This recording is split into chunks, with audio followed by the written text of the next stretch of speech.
Тишина в ответ на бесконечные стуки и звонки в дверь. Сотрудники Фонда капитального ремонта Ингушетии неустанно напоминают о важности своевременных платежей. Всего в Сунже числится свыше 30 многоквартирных дома, которые должны платить за капремонт. Исполняют закон лишь единицы. По заверению специалистов Фонда капитального ремонта, сминать квитанции и выбрасывать для жителей нашего региона – обычная практика. Вот только люди не понимают, выброшенная квитанция от ответственности не избавляет.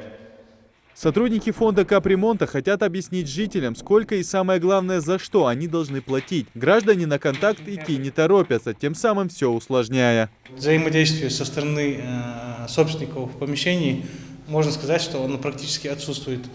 В одном многоквартирном доме, если откроет одна квартира и мы сможем донести программу, разъяснить права и обязанности, то это уже считается, что у нас нормально прошел день. Как мы сейчас видим, и то, что на улице мы встретили собственников, все отказываются, говорят, что не проживают, что не из этого дома. Вот.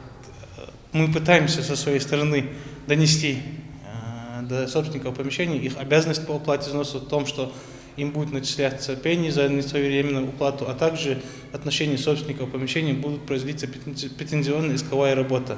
В этом многоквартирном доме в Сунже платят около 20% жильцов. В соседнем же дела обстоят еще хуже. Там собираемость платежей всего 10%. Многие жители не платят только потому, что якобы сами следят за состоянием дома и проводят необходимые работы. Другие же говорят, что сумма платежей слишком высокая. Утверждены 6 обязательных видов работ, которые должны проводиться за счет минимального размера взноса.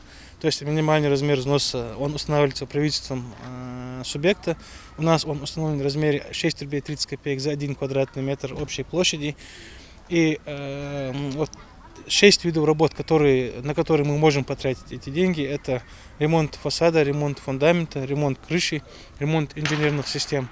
То есть это электроснабжение, водоснабжение, отопление, газоснабжение, ремонт лифтов и ремонт подвалов.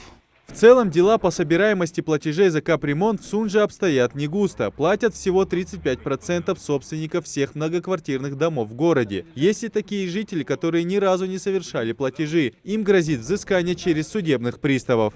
Сейчас активно подаем на всех должников в суд. Выносится судебный приказ. Этот судебный приказ направляется в Федеральную службу судебного пристава а также кредитные учреждения. Если на счете должника есть средства, то их взыскивают в пользу фонда. Вот всех должников, к сожалению или к счастью, сейчас это участь ожидает. И поэтому я советую всем собственникам помещений следить за своими начислениями, оплачивать своевременно взносы, не доводить до судебных тяжб. Если мы передаем дело в суд, то, опять же, с действующим законодательством все расходы по проведению этого мероприятия ложатся, опять же, на собственников. Взносы за капремонт начали платить с 2014 года. Плохая ситуация по платежам не только в Сунже, но и в целом в Ингушетии. По статистике платят лишь 35%. Идрис Ижиев, Адам Далаков, Новости 24.